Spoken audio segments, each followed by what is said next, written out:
Hello മക്കളെ, ഷമീം സാറാണ്. അപ്പോൾ കഴിഞ്ഞ ദിവസം നമ്മുടെ +1 റിസൾട്ട് വന്നിട്ടുണ്ടായിരുന്നു. എങ്ങനെയുണ്ടായിരുന്നു നിങ്ങളുടെ റിസൾട്ട് എന്നുള്ള എല്ലാവരും എന്ത് ചെയ്യുക, താഴെ കമൻറ്റ് ചെയ്യുക. അപ്പോൾ ഒരുപാട് കുട്ടികൾ പേഴ്സണലി മെസ്സേജ് ഒക്കെ അയച്ചിട്ടുണ്ടായിരുന്നു, ഹാപ്പി ആണെന്നൊക്കെ പറഞ്ഞിട്ട്.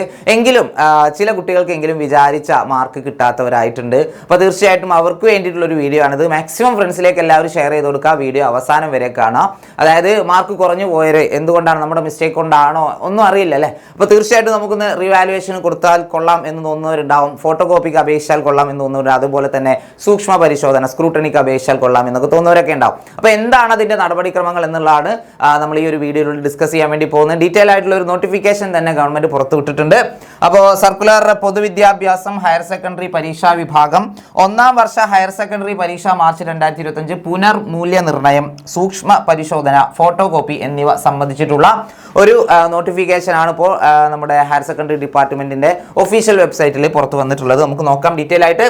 2025 മാർച്ച് മാസം നടന്ന 1ാം വർഷ ഹയർ സെക്കൻഡറി പരീക്ഷയുടെ ഫലം 2/6/2025 തീയതിയിൽ പ്രസിദ്ധീകരിച്ചിട്ടുണ്ട്. റിസൾട്ട് ഇനിയും ചെക്ക് ചെയ്യാത്തവരെ തീർച്ചയായിട്ടും എന്ത് ചെയ്യുക, റിസൾട്ട് ചെക്ക് ചെയ്യാം കേട്ടോ. ഓക്കെ, പരീക്ഷാഫലം results.hse.kerala.gov.in എന്ന വെബ്സൈറ്റിലാണ് ലഭ്യമായിട്ടുള്ളത്.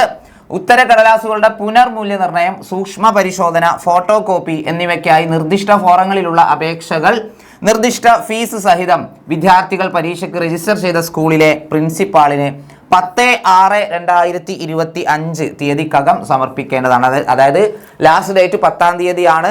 ഇനി വളരെ കുറച്ച് ദിവസമേ ഉള്ളൂ, ഒരാഴ്ചയൊക്കെ ഉള്ളൂ. അപ്പോൾ തീർച്ചയായിട്ടും ഫീസ് ഒക്കെ ഉണ്ട്. എത്രയാണ് ഫീസ് എന്നുള്ള കാര്യം എന്ത് ചെയ്യുന്നുണ്ട്, ഷമീം സാറ് വീഡിയോയുടെ അവസാനം പറഞ്ഞു തരുന്നുണ്ട്.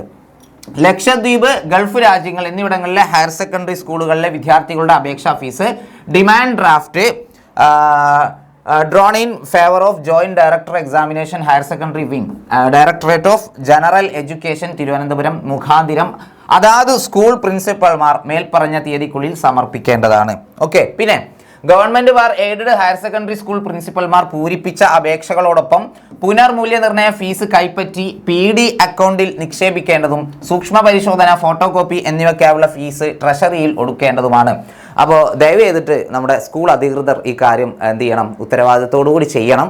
ഇപ്പോൾ വാർത്ത വന്നിട്ടുണ്ടായിരുന്നു, നമ്മുടെ റിവാലുവേഷൻ SSLC റിവാലുവേഷന് ഹെഡ് മാസ്റ്ററുടെ ഒരു എന്താ പറയുക, ഒരു അനാസ്ഥ കാരണം ഒരുപാട് കുട്ടികൾക്ക് അപേക്ഷിക്കാൻ കഴിഞ്ഞില്ല. റിവാലുവേഷൻ അവരുടേതൊക്കെ ഇപ്പം എന്തായി എന്നുള്ളത് യാതൊരു വിവരവുമില്ല. അതുകൊണ്ട് ഒന്ന് ശ്രദ്ധിക്കണേ.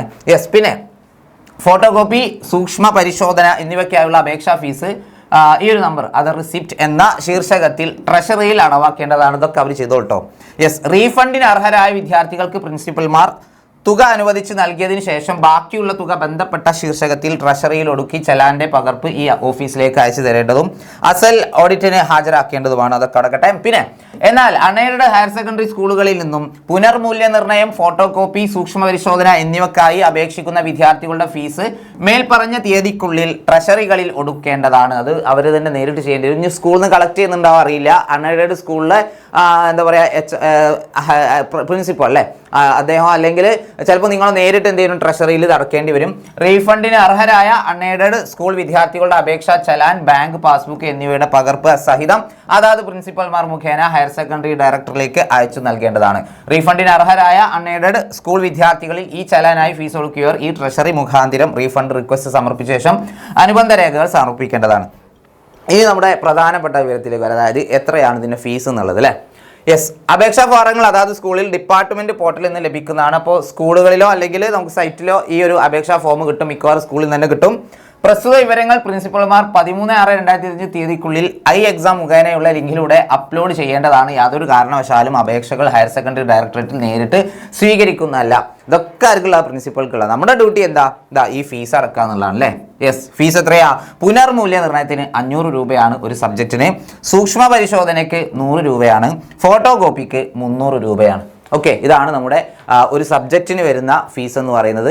അപ്പോൾ എല്ലാവരും എന്ത് ചെയ്യുക, റിവാലുവേഷൻ നിങ്ങൾക്ക് തോന്നുകയാണ് ഇപ്പോൾ ഹിന്ദിയിലോ അല്ലെങ്കിൽ ഇംഗ്ലീഷിലോ ഒക്കെ മാർക്ക് കുറവാണെന്ന് നിങ്ങൾക്ക് തോന്നുകയാണ്, തീർച്ചയായിട്ടും നിങ്ങൾ റിവാലുവേഷന് കൊടുത്തോളൂ. മാർക്ക് ഇമ്പ്രൂവ്മെൻറ്റ് വരാൻ ചാൻസസ് ഉള്ള സബ്ജക്റ്റുകളാണ്. ഹിന്ദി ആണെങ്കിലും ഇംഗ്ലീഷ് ആണെങ്കിലും മലയാളം ആണെങ്കിലും അറബിയൊക്കെ ആണെങ്കിലും അതിലൊക്കെ മാർക്ക് കുറഞ്ഞിട്ടുണ്ടെങ്കിൽ ഓക്കെ. അതുപോലെ തന്നെ നിങ്ങൾ എഴുതിയിട്ടുണ്ട് ഉറപ്പായിട്ടും എനിക്കിതിൽ ഈ ഒരു മാർക്ക് ഉണ്ട്, അങ്ങനെയാണെങ്കിൽ തീർച്ചയായിട്ടും നിങ്ങൾക്ക് എന്ത് ചെയ്യാം, ഫോട്ടോ കോപ്പിക്ക് അപേക്ഷിക്കാം, സൂക്ഷ്മ പരിശോധനയ്ക്കൊക്കെ അപേക്ഷിക്കാം. അപ്പോൾ തീർച്ചയായിട്ടും എന്ത് ചെയ്യാം, കാര്യം ശ്രദ്ധിക്കുക. ഇത് മാർക്ക് വളരെ ഇമ്പോർട്ടൻ്റ് ആണ് പ്ലസ് ടുവിൽ. നമുക്ക് ഗ്രേഡ് അല്ല, പ്ലസ് 1 പ്ലസ് 2 മാർക്കിന് വളരെയധികം ഇമ്പോർട്ടൻസ് ഉണ്ട്. അപ്പോൾ തീർച്ചയായിട്ടും നിങ്ങൾക്ക് ഉറപ്പുണ്ടെങ്കിൽ, ഇനി ഉറപ്പില്ലെങ്കിൽ നിങ്ങൾക്കൊരു ചാൻസ് എടുക്കാൻ പറ്റുമെങ്കിൽ നിങ്ങൾ എന്ത് ചെയ്യുക, ഈ ചാൻസ് എടുക്കുക തീർച്ചയായിട്ടും. അപ്പോൾ വീഡിയോ എല്ലാവരും എന്ത് ചെയ്യുക, മാക്സിമം ഫ്രണ്ട്സിലേക്ക് ഷെയർ ചെയ്ത് കൊടുക്കുക. അപ്പോൾ അടുത്ത വീഡിയോ ആയിട്ട് വീണ്ടും കാണാം. അതുവരെ ടാറ്റ, ബൈ ബൈ.